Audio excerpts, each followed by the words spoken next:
लाठीचार्ज गरेको छ। र हेर्नुहोस् यसरी भित्रबाट लुटपाट गरेर बाहिर निस्कँदै गरेकाहरूलाई भाटबटिनको सेक्युरिटी गार्डले लाठीले हानेको छ। बाहिरबाट ढुङ्गामुढा भित्र धेरै मानिस घुसेको अनुमान गर्न सकिन्छ। यो हुनु पक्कै पनि राम्रो होइन। फ्रिज लिएर हिँड्दैछन्। ल हेर्नुहोस् आइसक्रिमको डिप फ्रिज तानेर आन्दोलनकारीहरू अगाडि बढ्दै गरेको यो दृश्य हामीले देखाएका छौँ। हामीले फ्रिजभित्र भएको आइसक्रिम खोसाखोस भइराखेको अवस्था छ। निकै नै आतंकित अवस्था छ। मान्छे धेरै घाइते छन्। भित्र छिरेकाहरू यसरी सामान बोकेर हातमा सामान बोकेर बाहिरिँदै गरेको दृश्य हामीले देखाइरहेका छौँ। क्रेटका क्रेट फलफुल बाहिर निकालेर आन्दोलनकारीहरू फलफुल खाँदैछन्। यसले पक्कै पनि बङ्गलादेशको झल्को दिएको छ, विदेशको झल्को दिएको छ। स्वागतका लागि राखिएको यो घडा हेर्नुहोस् मेन सडकमा फालिएको छ। फलफुलका क्रेटहरू बाक्साहरू यसरी फालिएको छ र प्रहरी आइपुगेको छैन।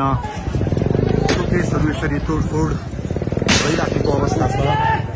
यो कोटेश्वरको हाटपट्टि हेर्नुहोस् फलफुलहरू यहाँ देख्न सकिन्छ। मानिसहरू सामान बोक्दै भाग्दै दौडिँदै गरेको अवस्था देख्न सकिन्छ।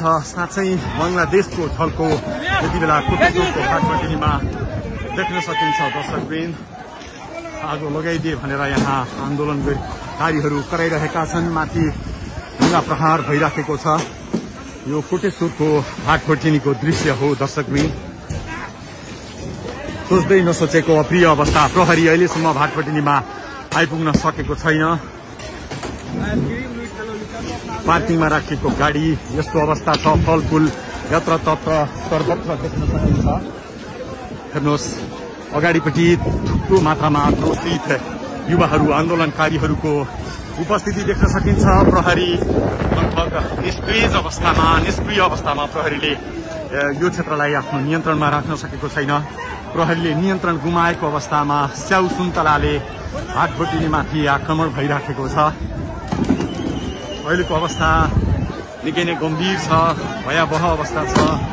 आश्चर्य लाग्यो दर्शकवृन्द, आश्चर्य लाग्दो दृश्य हामी तपाईलाई देखाइरहेका छौँ। कोटेश्वरको भाटबटिनीमा कोही बियर बोकेर निस्किएका छन्, कोही हुस्की बोकेर निस्किएका छन्, कोही फलफुल बोकेर निस्किएका छन्। अकल्पनीय दृश्य हामी देखिरहेका छौँ। ल हेर्नुहोस् रुसलान भुड्का बोकेर हिँडिरहेका छन्, फलफुल बोकेर हिँडिरहेका छन्।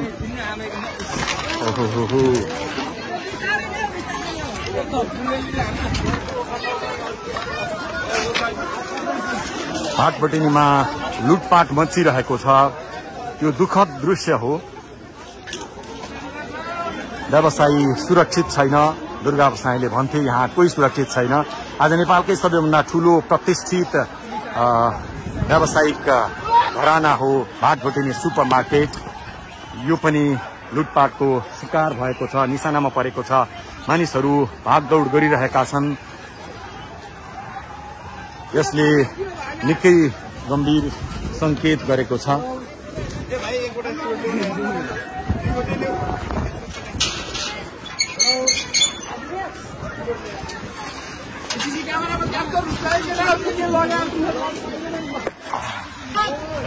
सेक्युरिटी गार्डले लाठीचार्ज गरेको छ। र हेर्नुहोस् यसरी भित्रबाट लुटपाट गरेर बाहिर निस्कँदै गरेकाहरूलाई भाटबटिनको सेक्युरिटी गार्डले लाठीले हानेको छ।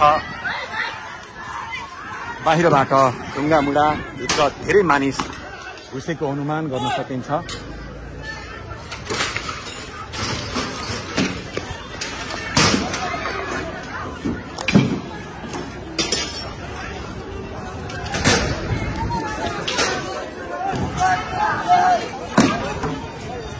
निकै नै अप्रिय अवस्था, डरलाग्दो अवस्था भाटबटिनी क्षेत्रमा देख्न सकिन्छ।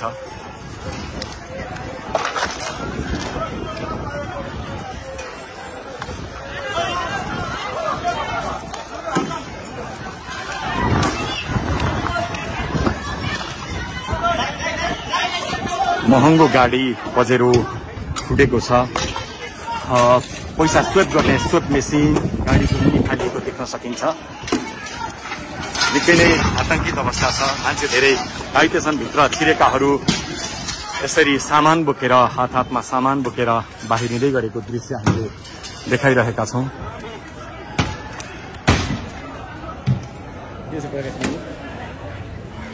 कोटेश्वरको भाटपटिनीमा यस्तो अप्रिय घटना हुन्छ कसैले अनुमान गरेका थिएनन्। आन्दोलनकारीको जत्था भाटपटिनीभित्र प्रवेश गरिसके पछाडि त्यति बेला अप्रिय अवस्था बनेको हो।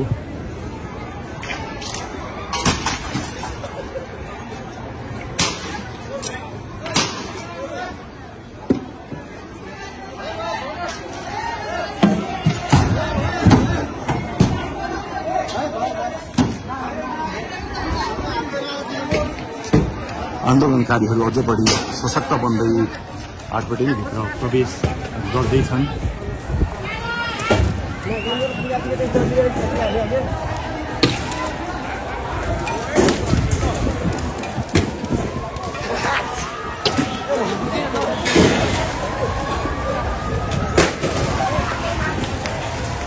दौड मचिएको छ। निकै ठुलो मात्रामा मानिसहरू भित्र छिरेको अनुमान गर्न सकिन्छ। दर्शकले निकै ठुलो मात्रामा आन्दोलनकारीहरू भित्र छिरेको हुन सक्ने अनुमान गरिन्छ। माथिबाट भाटपटिनीका कर्मचारीहरू हेर्दैछन्।